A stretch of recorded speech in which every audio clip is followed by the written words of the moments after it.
nossos corações, como Ele tem falado já nos nossos cultos domésticos, nos nossos cultos individuais, nas nossas buscas individuais, e que hoje aqui no coletivo Ele fale também conosco. A proposta para hoje, meus irmãos, é nós estarmos estudando a lição que não foi possível estudarmos no domingo passado. Para quem acompanha a escola dominical, nós estamos encerrando, ou melhor, nos aproximando do encerramento do primeiro trimestre de 2024, onde nós estamos trabalhando essa revista, cujo tema é o Corpo de Cristo. Então, domingo passado, devido ao evento da EBOM, que inclusive ainda estou saboreando as mensagens que aqui eu pude ouvir, não foi possível nós estarmos ministrando essa aula.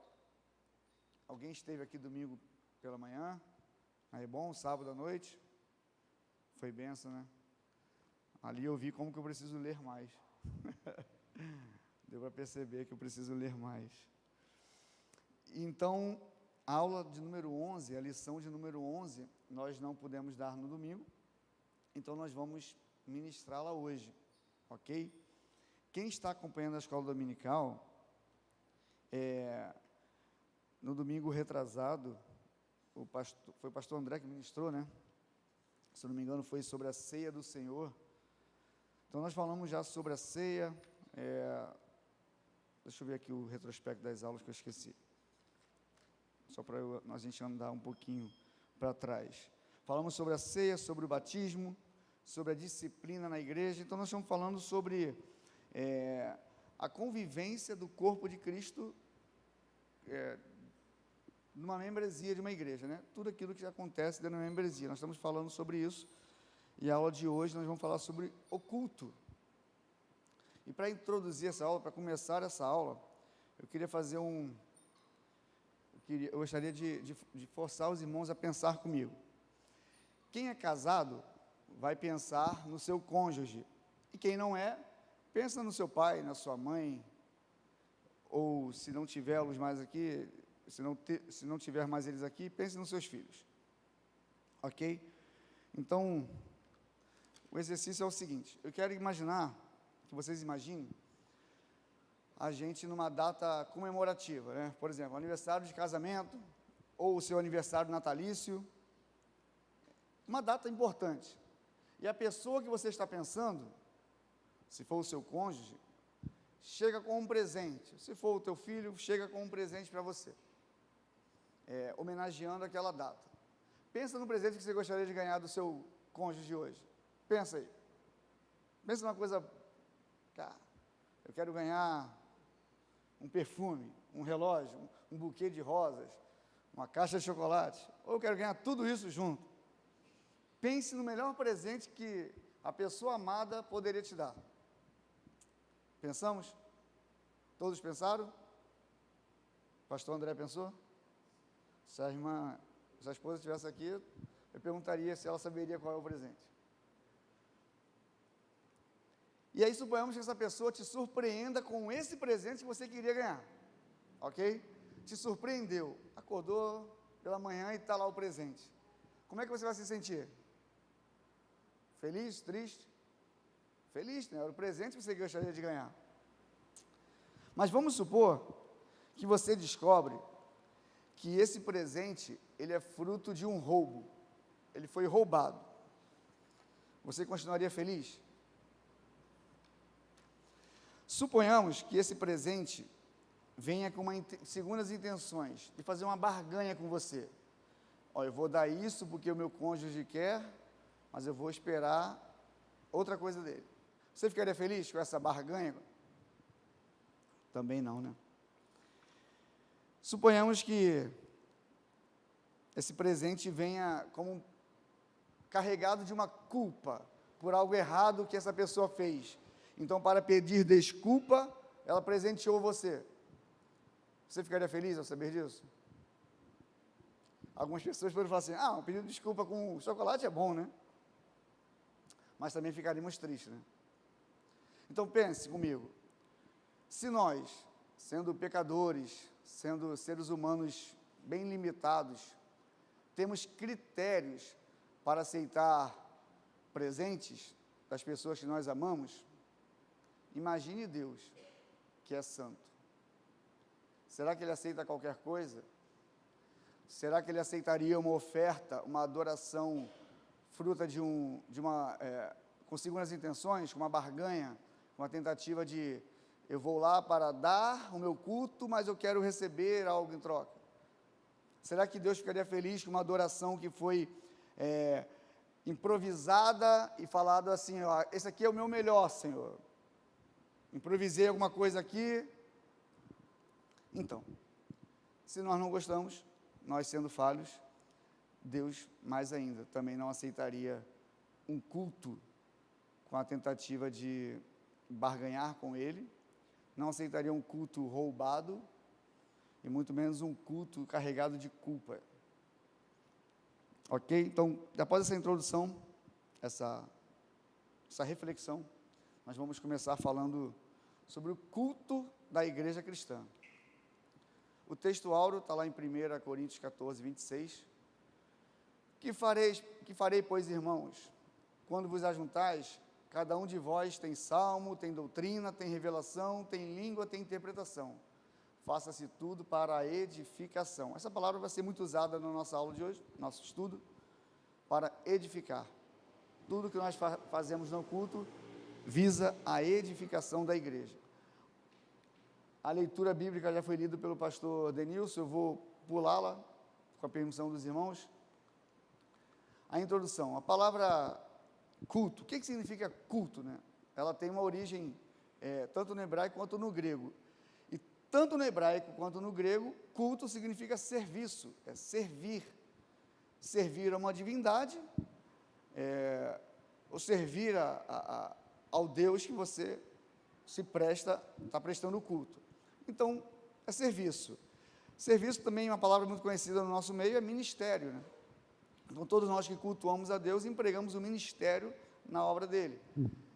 Serviço, trabalho, servir, ministério, são o significado da palavra culto. E há 3 dimensões do culto. Individual, espera-se que todo crente entenda que a sua vida, ela precisa ser um culto a Deus, seja no trabalho, seja em casa, seja em qualquer lugar. Nós somos um culto ambulante, onde estamos a serviço de Deus. Culto é serviço, é servir. Onde nós estivermos, nós cultuamos a Deus, servindo ao próximo.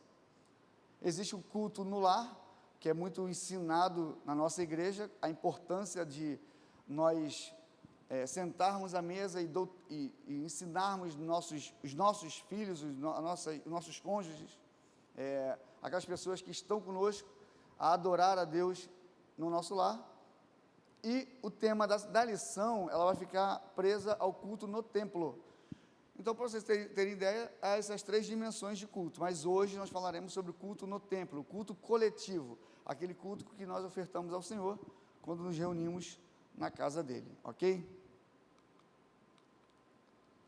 Paulo afirma em Romanos 12, capítulo 1, um texto muito conhecido. Rogo-vos, pois, irmãos, pela compaixão de Deus. Olha o Paulo implorando, eu estou implorando a vocês, meus irmãos, pelo amor de Deus, que vocês apresentem o vosso corpo em sacrifício vivo, santo e agradável a Deus, que é o vosso culto racional.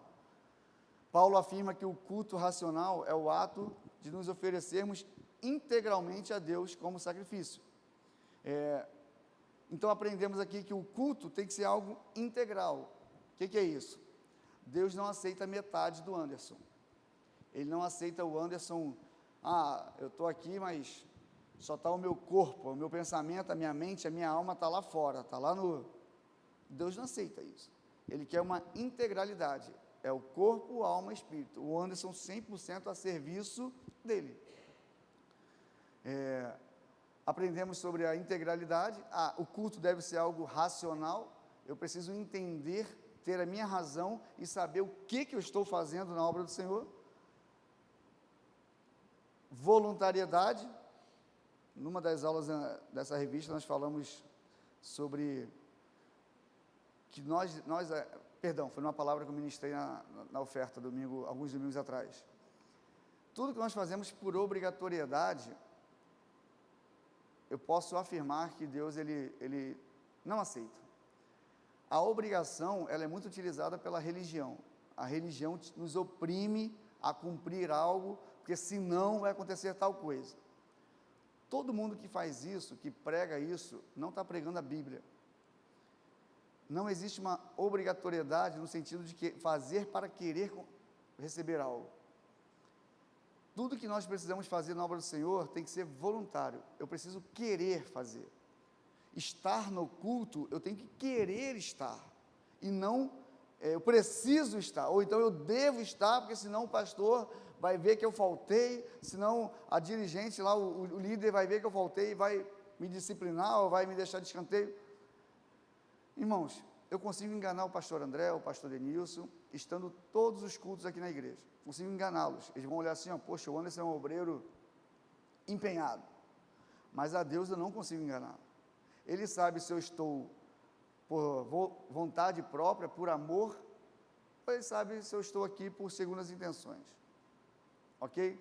Então, Paulo está nos ensinando nesse versículo isso. O culto precisa ser racional, voluntário, integral, santo, requer santidade. Santidade, nós falaremos mais à frente, a diferença de santo e profano. Precisa ter santidade, reverência, respeito. É muito importante que nós entendamos que um culto não é do jeito que eu quero, é do jeito que Deus quer. O culto é para Deus, não é para o Anderson, não é para o pastor, não é para você. O culto é para Deus, então tem que ser conforme Ele estabeleceu. O eu acho não cabe no culto a Deus. Quer ver um exemplo? Suponhamos que eu seja um exímio lutador de karatê. Eu posso trazer o karatê para dentro do culto? Sim ou não? Não. Suponhamos que eu seja um exímio jogador de futebol. Pastor André, me dá a oportunidade aí que eu vou fazer umas embaixadinhas aqui. Eu vou botar a bola na nuca. Isso é culto? Mas eu acho que eu vou louvar a Deus com a minha habilidade, pastor. Deixa eu mostrar a minha habilidade. Eu sou um exímio dançarino de hip hop, pastor.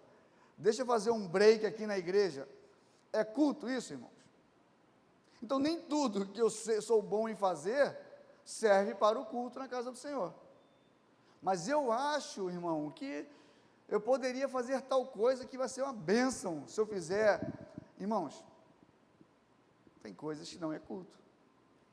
Faça lá na sua danceteria, na sua escola de dança, no seu campo de futebol, no seu tatame de jiu-jitsu. Mas eu não posso trazer para o culto tudo aquilo que eu acho que vai ser, que eu sou bom e vou apresentar a Deus. Então, o eu acho não cabe aqui. Não é porque eu sou um excelente em tal coisa que eu posso chegar e apresentar para os irmãos. Isso aqui não é um circo. Não existe palco para apresentação pessoal aqui. Aqui, o eu precisa desaparecer e não querer luzes, holofotes e aplausos. O eu tem que sumir e não querer luzes. Ok? Isso aí, ó, eu citei alguns exemplos, mas permita que a sua mente alcance outros exemplos também. Nem tudo que eu quero, eu posso trazer para o culto. Nem tudo que eu gosto é culto. Quem determina aquilo que tem no culto ou não, é aquele que recebe o culto. Paulo nos apresenta o sentido bíblico de culto, assim como outras passagens nas Escrituras. O ato de cultuar implica em oferecer, ofertar e servir a Deus. Isso aqui já contraria muitos convites que nós fazemos para um não cristão. Quer ver alguns convites errados que nós fazemos? Vamos lá, colega, vamos lá na casa do Senhor, que Deus tem uma bênção para você. Deus, Ele vai abençoar o seu casamento. Deus, Ele vai abençoar. Queridos, é lógico que Deus, Ele é um Deus abençoador. Ninguém discorda que Deus, Ele ama abençoar as pessoas. Mas eu já estou ensinando o não crente a vir para receber, onde o culto é vir para oferecer. Eu venho para a casa de Deus não para pedir, para oferecer. Por mais que Ele, por ser tão bondoso, Ele nos dê. Mas a minha intenção tem que ser sair de casa para entregar a Deus. Ok? Então eu saio do meu lar para reunir com os irmãos e entregar o melhor que nós temos de culto, de louvor, de adoração ao Senhor. Mas às vezes o que a gente faz? Até nós já crentes, calejados já na igreja, nós saímos de casa para pedir. Pedir e pedir. Mas o culto a Deus é um local de oferta, de sacrifício, de entrega. É por isso que nós falamos que o nosso culto coletivo, ele começa aonde, queridos? Aonde que ele começa o nosso culto? Na paz do Senhor, no primeiro hino do Ministério de Louvor, às 19 horas, é esse o momento inicial do culto? Não. O nosso culto, ele começa no nosso lar, onde nós separamos um momento para preparar para Deus. Não que a nossa vida não esteja preparada, não é isso, mas era um momento de concentração, de preparativos, e venho para a casa do Senhor preparado a entregar o meu melhor para Ele. Em certo momento, Jesus, ele, ao chegar no templo da sua época, ele encontra bancas vendendo ofertas no átrio do templo, antes da entrada do templo aí, comerciantes vendendo animais para ofertarem no culto. Aí, o Anderson, eu chegava lá correndo, comprava um animalzinho escondido, e entrava no templo e falava assim, ó, dobrava o meu joelho e falava, Senhor, está aqui a minha melhor oferta para Ti. Acabou de comprar ali fora. Chegou totalmente despreparado para o culto. Jesus, quando vê isso, fica revoltado e destrói, você sabe a história, derruba todas aquelas bancas, porque estavam profanando a casa do seu pai. Então, cultuar a Deus é oferecer, ofertar o melhor ao Senhor. Continuando. Assim, quando pensamos no culto no templo, por exemplo, a nossa postura deve ser: que culto eu devo oferecer a Deus?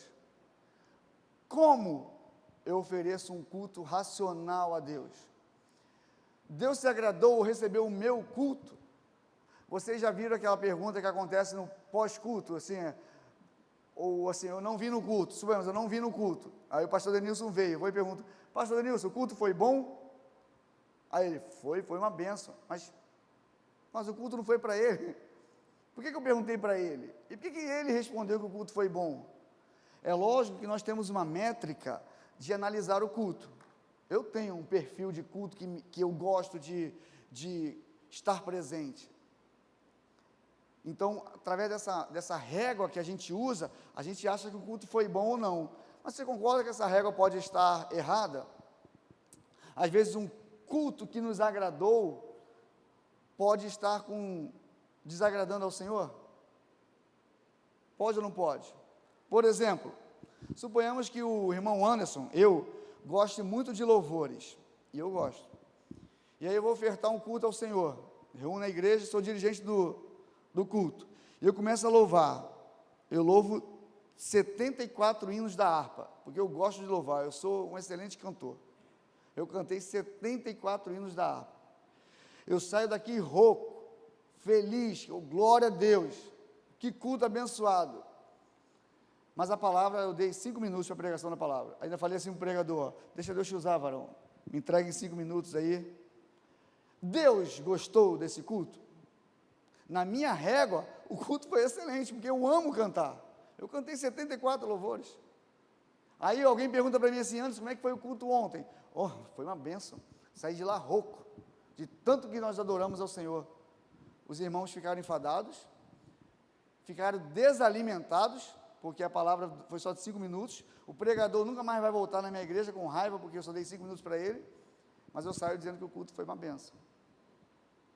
Eu dei esse exemplo exagerado, mas recentemente aconteceu um episódio comigo, fui pregar numa igreja, o culto começou às 19 horas, me passaram o microfone às 21h10, irmãos, cantor, crianças, adolescentes, jovens, irmãs, irmãos, orquestra,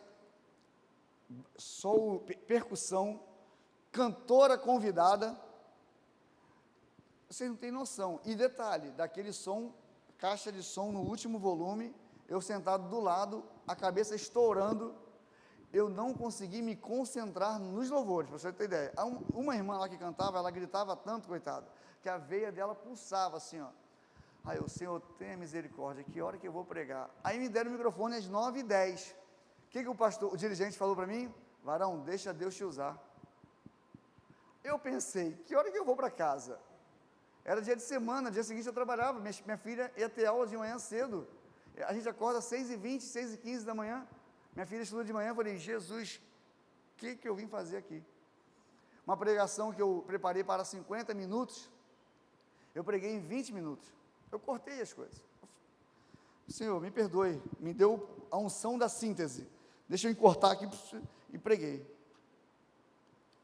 Queridos, é lógico que um culto, ele precisa ter louvor, como nós lemos ali, o culto é alegre, o culto não é somente para ter choradeira, em que, apesar de ter momentos que nós somos tão confrontados, que nós choramos, mas o culto é alegria também, o louvor faz parte, lógico que faz, mas tudo deve ser feito com ordem e decência. Eu posso ter uma excelente intenção, mas se eu não tiver ordem e decência, eu estrago todo o trabalho. Deus pode estar me usando poderosamente na palavra, mas se eu não tiver ordem, eu vou enfadar os irmãos, vou ficar aqui até 23, 24 horas, 2 da manhã, os irmãos, meu Deus do céu, eu preciso trabalhar amanhã, pregador. Ok? No entanto, uma coisa que a gente precisa também entender, eu gosto muito de liturgia, a liturgia é uma bênção, a liturgia é aquilo que dá ordem ao culto. Por exemplo, quem é membro de Bela Vista, no culto de domingo, sabe de cor a liturgia. Todos sabem, né? Quem é de Bela Vista aqui, 19 horas, Michel Louvor começa louvando. Depois o dirigente do culto assume, ou alguma pessoa escalada assume, traz uma palavra, uma oração, Michel Louvor. Louva, até as 8 horas, das 19 às 20, nós fazemos o primeiro expediente do culto. Louvor, apresentação, se tiver testemunho, às vezes o pastor apresenta uma criança, consagra ao Senhor uma criança. 8 horas, o que acontece, irmãos? Pregação da palavra, das 8 às 9. Ordem, decência. A liturgia é muito boa. O que não podemos? É engessar a liturgia. Achar que tem que ser somente assim. E se um dia o Espírito Santo quiser usar mais 15 minutos, não, 9 horas, estou indo embora. Não, calma aí. Liturgia é boa, mas ela serve, ela está em nossas mãos. Ela precisa ser trabalhada conosco, e bem trabalhada. Não é ser engessada. Também não é ser muito flexível. O pastor André começa a pregar, se empolga, todos os dias acaba o culto 22h30, 23 horas. Não, calma aí. Pô. Nesse culto que eu preguei em 20 minutos, eu preguei e orei em 20 minutos. Orei, abençoei os irmãos, quase com demência apostólica já, para terminar o culto. Quando eu terminei de orar, os irmãos os obreiros fizeram um corredor, os obreiros de um lado, os obreiros do outro, toda a igreja levantou para receber a oração dos obreiros. A minha oração não serviu. Precisava passar pelo corredor da morte. E aí, vocês acham que eles iam recebendo oração do primeiro e passava direto? Não. A primeira dupla de obreiros orava por eles iam para a segunda. E ia para a terceira. Toda a igreja. Mais 40 minutos só de oração. Eu saí de lá mais de 10 horas da noite. Nem a gasolina.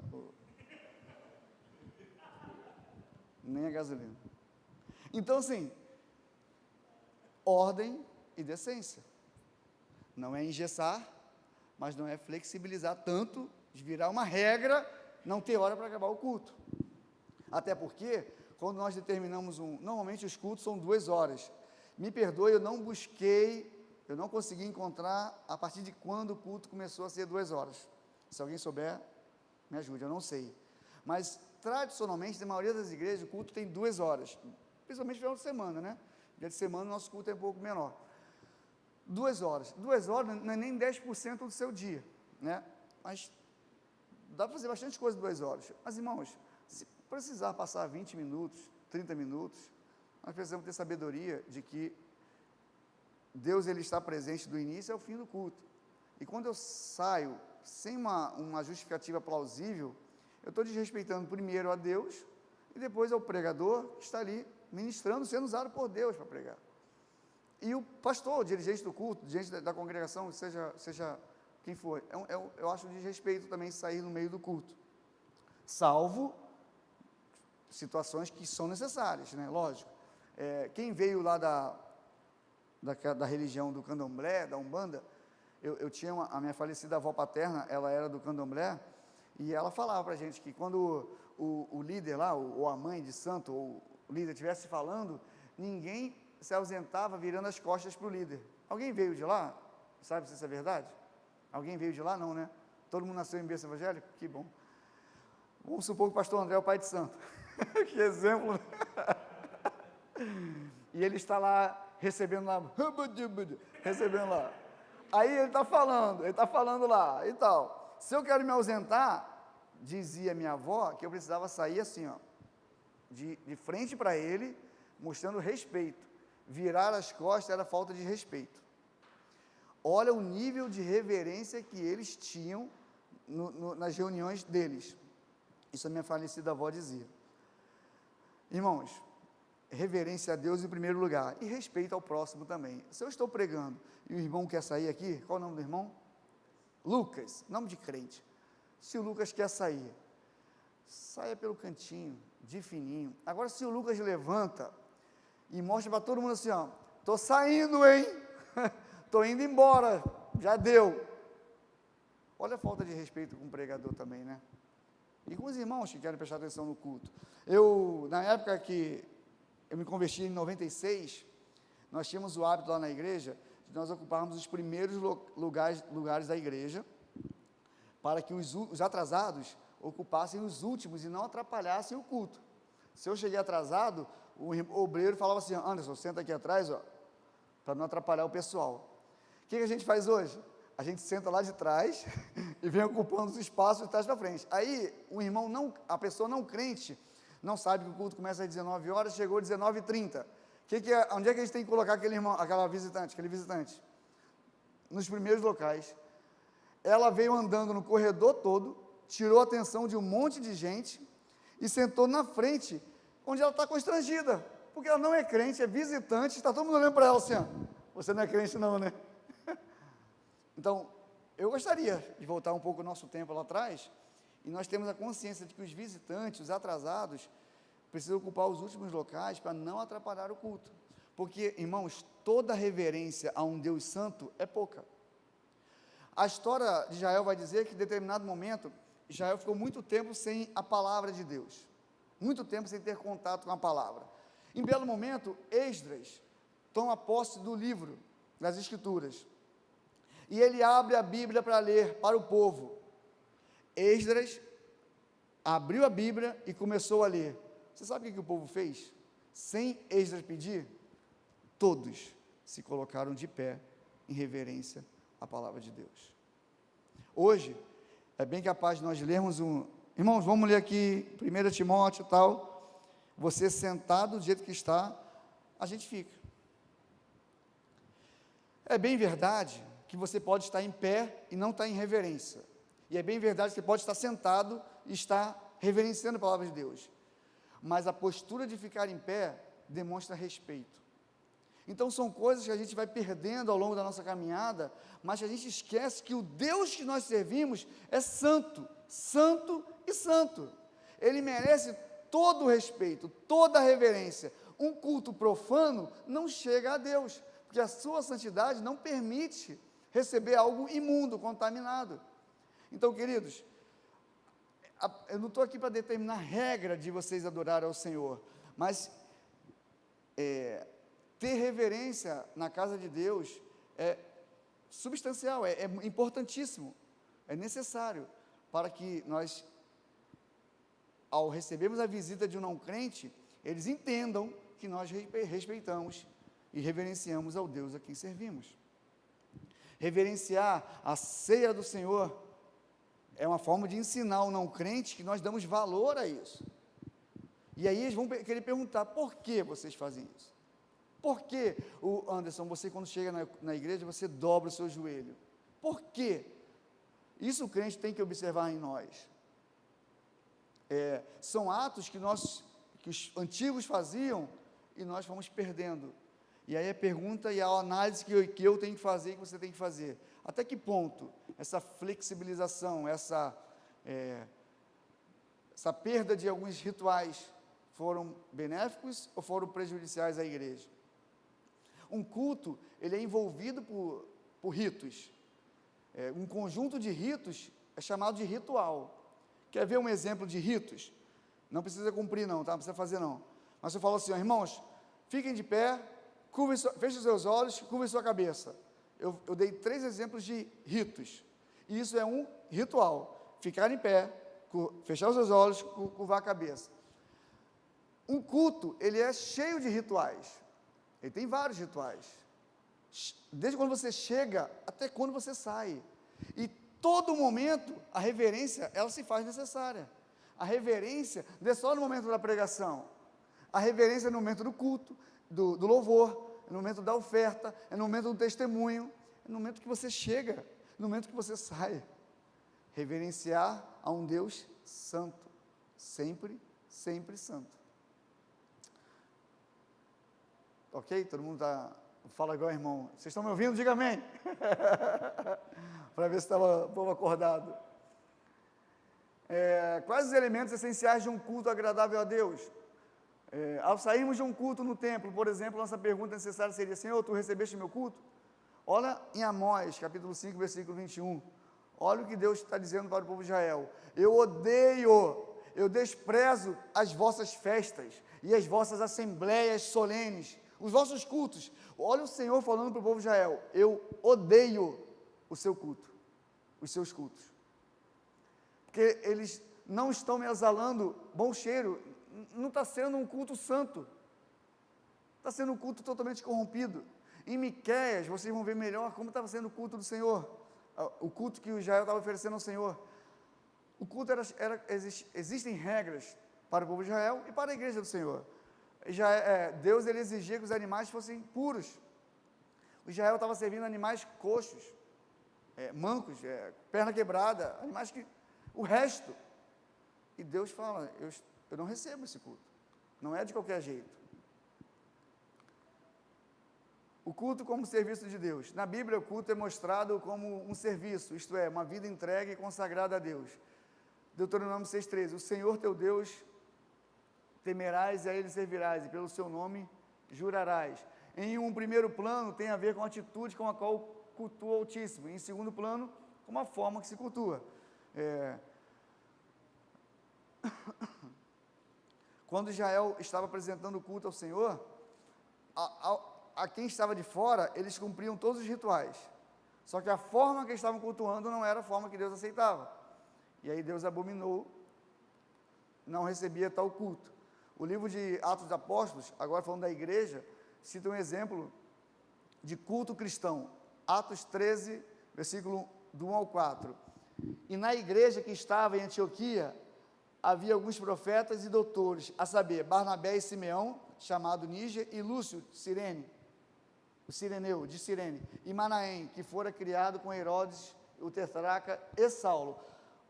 Um ponto aqui importante: esse texto de Atos 13, já desmistifica aquele grupo de pessoas que estão pregando contra a igreja.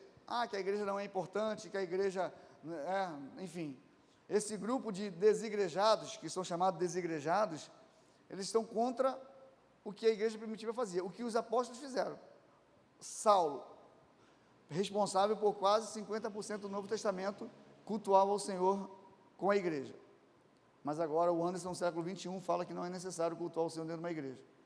O apóstolo Paulo, o grande apóstolo Paulo, cultuava o Senhor dentro de uma igreja. Engraçado que esse grupo de desigrejados, eles pregam contra a igreja, mas se reúnem. Quando eles se reúnem, o que eles estão fazendo, irmãos? Virando uma igreja. Uma igreja com o nome de desigrejados. É muito, muito inteligente esse grupo. e servindo eles ao Senhor.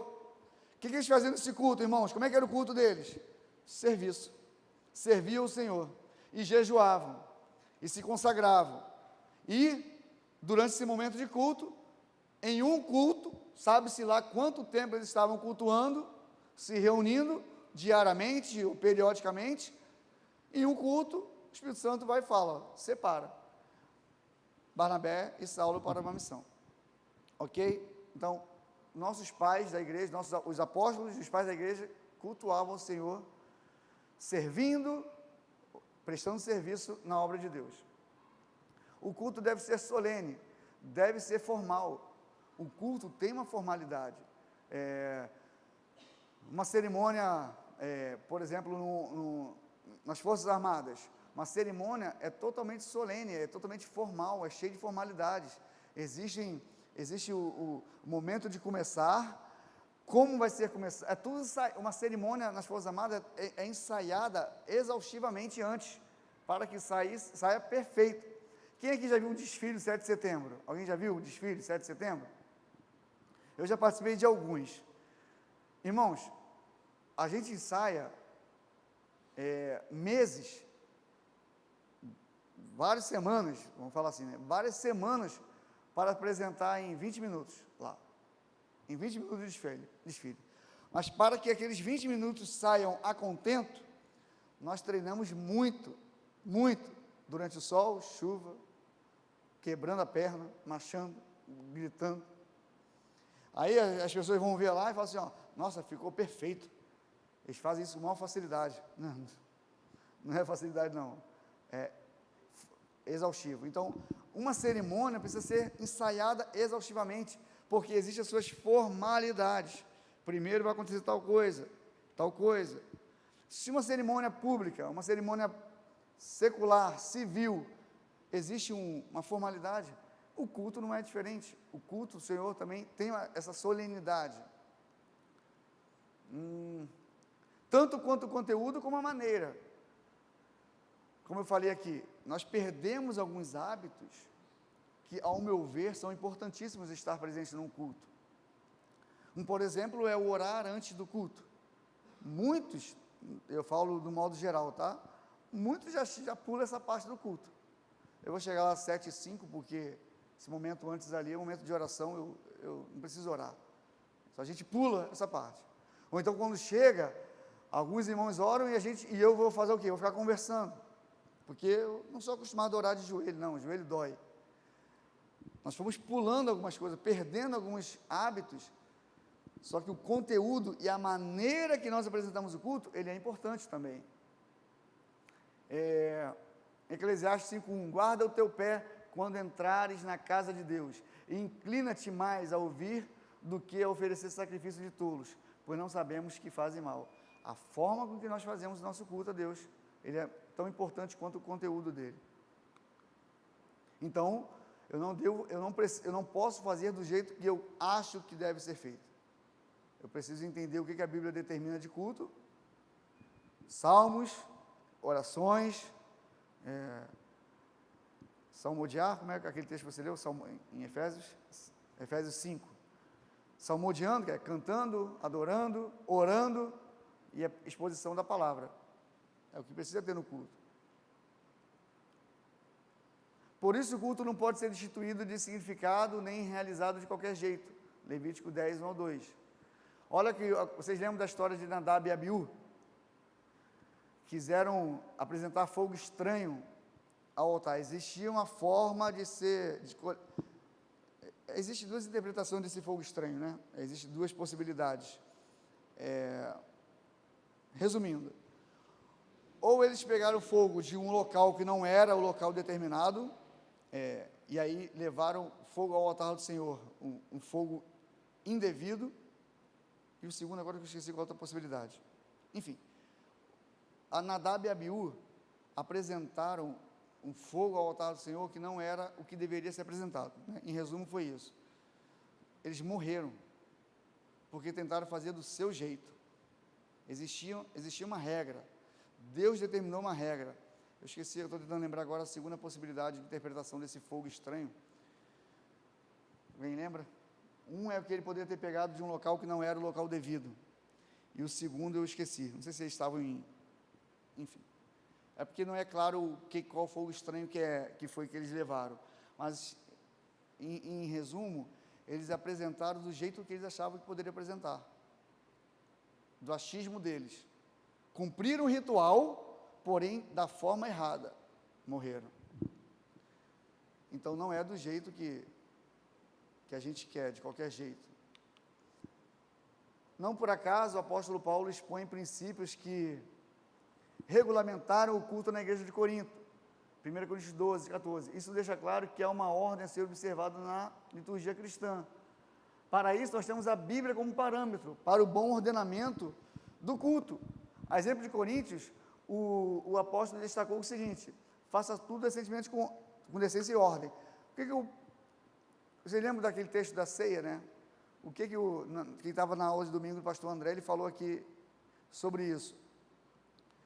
Cada um em Corinto se reunia para ceiar. Quem chegava primeiro, comia. Quem chegava por último, não comia.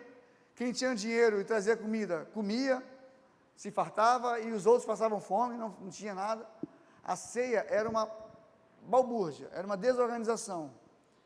E detalhe, uma igreja que tinha diversos dons espirituais, mas na hora de se reunir, era cada um por si.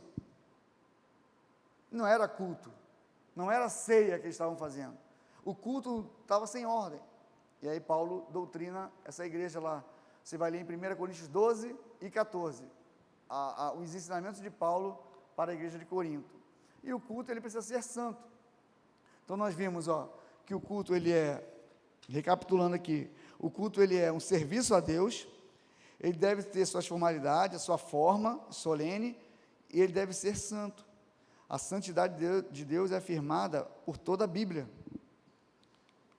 Veja, em 1 Pedro capítulo 1, 15 e 16, mas como é santo aquele que vos chamou, sede vós também santo em toda a vossa maneira de viver, porquanto escrito está, sede santos, porque eu sou santo. O que é profanar? O que é profanar? O que é profano? A gente usa muito essa palavra, né? Aquilo que não é santo é profano, é santo ou profano. O que é profano? Toda vez que eu trato com irreverência, com a falta de respeito merecida a Deus, ou ao culto, ou aos atos de um culto, eu estou profanando esse momento. Então, se eu não dou o devido valor à ceia do Senhor, eu estou profanando a ceia do Senhor. Se eu não dou o devido respeito ao culto, eu estou profanando o culto. Se eu estou não dando o devido respeito à palavra de Deus, eu estou profanando a palavra de Deus. Não que ela seja profana, mas eu estou profanando aquele momento, porque não estou dando a devida reverência, o devido valor e o devido respeito. Então, se eu não tomar cuidado, eu posso estar vindo à igreja todos os dias e sendo profano no meu culto, sendo irreverente no meu culto, sendo desrespeitoso com Deus e com os meus irmãos do culto que eu ofereço. Eu tenho certeza que em Bela Vista isso não acontece. Ouçam um amém? Não ouvi um amém. Então quer dizer que ixi. Queridos, deixa eu ver se dá para concluir aqui. Deixa eu só ver um ponto aqui. O propósito do culto. Vamos para o tópico 2 da lição. Qual é o propósito do culto a Deus? É glorificar. Tudo que eu faço na casa do Senhor, ela precisa surtir alguns efeitos. Assim, para Deus, eu preciso estar exaltando a Ele, glorificando a Ele. Tem que ser em adoração. Todo ato que eu faço tem que ser em adoração. Pensa no ato simples aí, de um culto. Pensa no ato mais simples que você puder pensar. Eu vou falar um aqui, tá? Coletar a oferta. Eu vou coletar a oferta. Eu preciso fazer isso para a glória de Deus, com respeito e reverência a que o ato merece. Toda vez que eu vou louvar e vou pregar, isso que eu faço precisa edificar a vida dos irmãos. Então, para que a minha pregação, e aí agora eu vou falar sem passar os slides, para que a minha pregação edifique a sua vida, para que o louvor que eu entoe edifique a sua vida, quem precisa estar no centro dessa palavra ou desse louvor, irmãos? Você ou Jesus? O que vocês acham? Eu quero edificar a sua vida. A minha pregação tem que ter Jesus no centro ou tem que ter a sua vida no centro? A minha vida no centro? Jesus. Para eu edificar uma igreja, eu preciso alimentá-la com a palavra de Deus. Um louvor, um culto, todo o culto, ele precisa ser, você já escutou essa palavra, cristocêntrico. O que é isso? Cristo precisa estar no centro do seu culto. Ele precisa ser o vetor principal, a pedra angular. Ele precisa ser o astro, a estrela reluzente, e não o pregador, não o cantor. Ele é o principal. Se eu prego uma mensagem onde eu exalto a minha ou a sua vida, Cristo já não é mais o personagem principal, e isso não edifica. Você pode até se emocionar, se arrepiar, chorar, mas isso não vai estar trazendo estrutura para a sua vida. Edificar é criar estrutura. Um edifício, para ser firme, a base dele tem que ser bem feita. Quem é pedreiro sabe que para cima de uma casa, de um prédio, né, a gente vê a parte superior, mas para baixo, se não forem feitas excelentes sapatas, a casa cai, o prédio cai. Então, a base, essa é aquilo que edifica a sua vida, é aquilo que traz base, e o que traz base é uma palavra fielmente pregada, fielmente ensinada. Então, se eu vou ensinar, eu tenho que visar a edificação da vida dos meus irmãos. Se eu vou pregar, eu tenho que ter em mente, eu preciso edificar vidas. Se eu vou louvar, o meu objetivo tem que ser edificar vidas. Lógico, adoro a Deus edificando vidas. Eu prego a palavra de Deus edificando vidas. Amém, meus irmãos? Quem não entendeu nada diz amém. Ufa. Eu vou encerrar por aqui, já são 9h05, não querendo engessar a liturgia, mas em respeito aos horários também. Acredito que tudo de importante foi falado, e aquilo que não foi falado, vocês que têm a revista, podem continuar lendo na sua casa. Domingo que vem, nós falaremos sobre o papel da pregação no culto, e aí o professor falará sobre essa parte específica da mensagem, a pregação da palavra de Deus no culto, qual a importância que ela tem, ok? Então não falte, domingo que vem, 9h, a escola dominical hoje foi numa quinta, então foi uma escola quintal, mas domingo que vem volta a ser dominical, amém? Coloque-se de pé, em nome de Jesus, por favor, por bondade, estaremos orando a Deus. Pai querido e Pai amado, muito obrigado, Senhor, por esse momento, por esses momentos que passamos aqui, podendo refletir sobre a importância de aprendermos e relembrarmos conceitos onde serão empregados e são empregados no culto oferecido a Ti. Que nunca se aparte de nós o entendimento de que o Senhor é santo e que nosso culto precisa ser santo também, porque o Senhor não aceita nada imundo, nada impuro, nada parcial, nada corrompido. E o Senhor merece o melhor, Pai. E que Bela Vista continue sendo uma igreja que oferece o melhor a Ti. E se há em nós algo que precisa ser corrigido, Espírito Santo de Deus, fique à vontade para falar conosco. Fique à vontade para trabalhar em nossos corações. Incomode os nossos líderes, nossos pastores pela madrugada, para que eles entendam aquilo que está precisando ser realinhado, se houver. E se não houver, Senhor, que o Senhor continue se manifestando em todos os nossos cultos, como o Senhor tem feito até hoje. Sem a Tua presença, nada disso faria sentido. E obrigado, porque culto após culto, o Senhor tem se feito manifesto, tem se feito presente e tem se agradado do louvor, da adoração e do culto de Bela Vista. Que nós consigamos assim, prossigamos assim, se reverenciando a Ti, conforme o Senhor merece toda a reverência. Muito obrigado, Pai, em nome de Jesus. Amém.